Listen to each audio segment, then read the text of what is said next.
একদিন এক রাক্ষসী বাজার থেকে কিছু লেবু এবং কিছু লঙ্কা কিনে নিয়ে আসে। ডাইনি যখন রাস্তা দিয়ে আসছিল, তার হাত থেকে লেবু লঙ্কাটা মাটিতে পড়ে যায় এবং ডাইনি সেখান থেকে বাড়ি চলে আসে। তারপর ডাইনির মনে পড়ে যে তার হাত থেকে লেবু লঙ্কাটা রাস্তার মধ্যে পড়ে গেছে। তারপর ডাইনি সে লেবু লঙ্কাটা আনতে চলে যায়। তখন সে পথ দিয়ে একটা টুনি পাখি আসছিল। তারপর টুনি পাখি সে লেবু লঙ্কাটা না দেখে পা দিয়ে ভুলবশত চলে যায়।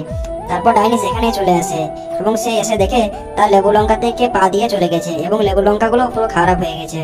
তারপর ডাইনি তার জাদু শক্তি দিয়ে তার জাদুর আয়নাতে দেখতে থাকে যে টুনি পাখি সেই লেবু লঙ্কাটায় পা দিয়ে চলে গেছে। তারপর টোনা আর টুনি যখন ঘুমিয়েছিল, সেই ডাইনিটি তাদের বাড়ির সামনে চলে আসে এবং সে এসে একটা ছোট্ট কালো বিড়ালের রূপ ধারণ করে এবং টুনি পাখিদের বাড়ির ভিতরে চলে যায়। তারপর টুনি যখন ঘুমিয়েছিল, সেই রাক্ষসীটি টুনি মাথাটা কেটে বাড়ির বাইরে চলে আসে। তারপর টুনার ঘুম ভেঙে যায় এবং টুনি মাথা না দেখতে পেয়ে সে বাড়ির বাইরে চলে আসে এবং সে এসে দেখতে পায় একটা ডাইনির হাতে টুনি পাখির মাথাটা হাতে নিয়ে দাঁড়িয়ে আছে।